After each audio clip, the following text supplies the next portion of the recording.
I'd like to show you, using this sort of small swatch, how I ended the scarf. So after the knit 2 purl 2 ribbing, I switched to knit 1 purl 1 ribbing, did setup rows, and then did a tubular bind off to create this gorgeous neat roll edge.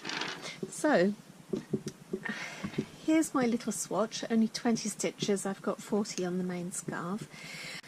So again, knit 1,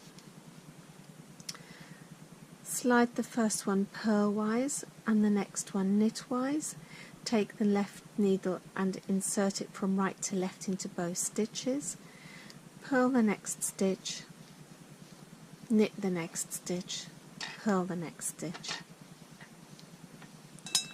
So again, showing you how the stitches are transposed. In a group of 4, knit the first stitch, slip the first stitch purlwise, slip the next stitch knitwise, take the left needle and insert it from right to left into both stitches. That swaps them over, and then you can purl, knit and purl.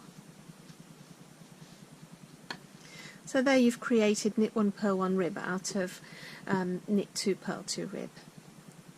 Now if you turn over, then the next thing to do is 2 rows of two setup rows for tubular bind off. So you knit the first stitch, you take the yarn forward and slip the next one knitwise, yarn back, knit 1, yarn forward, slip 1 purlwise, knit 1, slip 1 purlwise, knit 1, slip 1 purlwise. Now when you turn over and repeat the row, the stitches that are knitted are the ones that were previously slipped, and so when you slip the purl stitches you create a 2-layered fabric that doesn't touch. Whoops.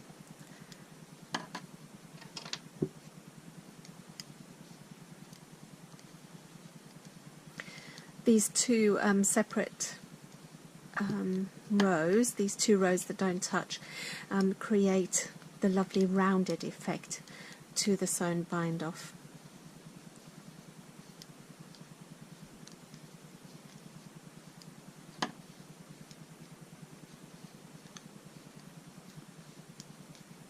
Of course you're free to just do an ordinary cast off if that's what you prefer to do.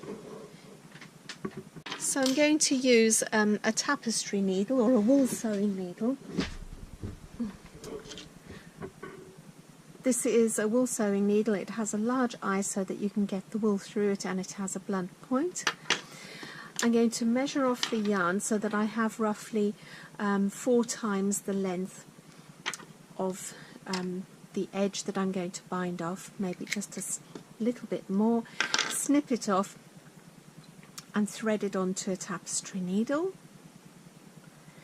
And then the next thing to do is, if possible, starting at the end furthest away from your yarn. You might, if you don't have double pointed needles, you'd have to slip them over onto another needle. You want to transfer the stitches so that you have all the knit stitches in front and all the purl stitches at the back. So I'm not using 2 needles, I'm using just a pair of a circular needle and just holding the 2 points parallel. I slide the purl stitches and the knit stitches alternately onto each of the points.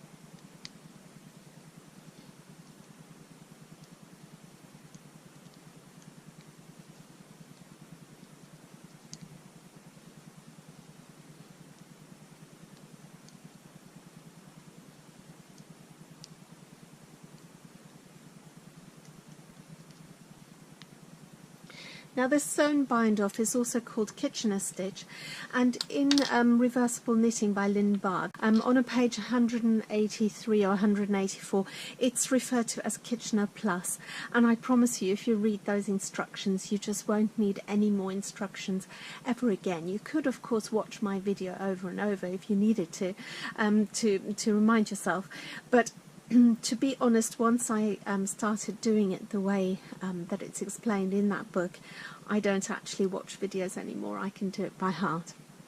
So all these stitches are knit stitches in front, all the ones at the back are purl stitches. Stitches are locked the way that, in the opposite way to the way that they are knitted or worked. So a knit stitch would be locked purlwise. So you first lock the front stitch, the first stitch on the front needle. Then if you look at the first stitch on the back needle, it's a purl stitch, and you would lock that knitwise. Now that you've locked these two end stitches, you treat the stitches in pairs, alternately on the front and on the back needle. So the first pair is treated as follows. You insert the needle as if to knit into the first stitch and slide it off the needle, and then you lock the next stitch as if to purl, pull the yarn through and leave it.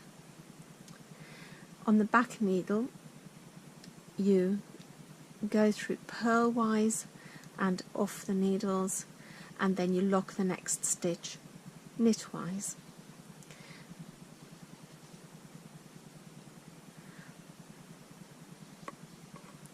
Now for the scarf itself, I swapped to a smaller size needle for the tubular bind off, so for the setup rows, which I haven't actually done on my demonstration swatch, and it is slightly noticeable, but on the actual scarf itself you can see that that has a very, very neat effect.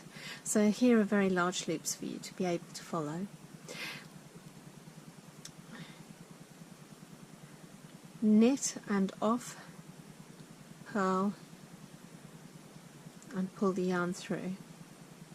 On the back needle, purl into the first stitch and take it off the needles, then knit into the second stitch. So in the book it's referred to as slip, so slip knitwise and lock purlwise.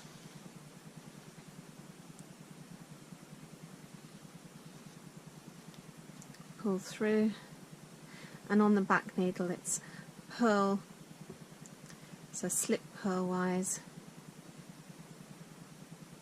and lock knitwise.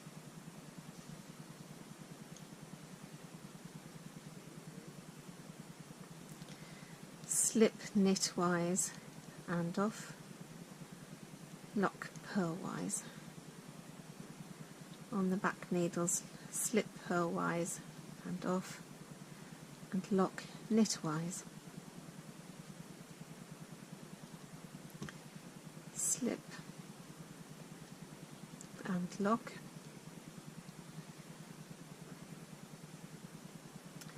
slip purlwise and off and lock knitwise.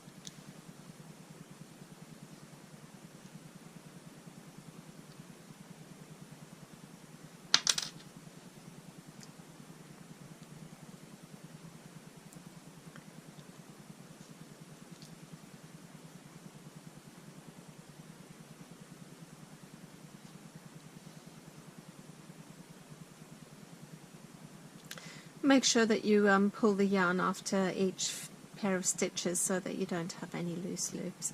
Otherwise you could take a crochet hook and sort of even them out a little bit. But that only really works for very chunky yarns, otherwise you do tend to get into trouble.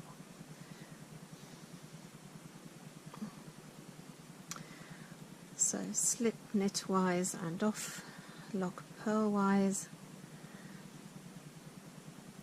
On the back needle, purlwise and off, slip off and lock knitwise. Now you have one pair of stitches left on both front and back needles. Slip knitwise and off, lock purlwise, lock slip purlwise on the back needle and off, lock knitwise. Both of these stitches have been locked so they can be slipped. Slip knitwise, slip purlwise. And there you have it, even though I used the same size needles, a very, very neat sort of roll over edge. Perhaps slightly larger stitches there, but on the scarf itself, where I did go down a needle size, you can see a very, very neat roll over edge and tubular bind off.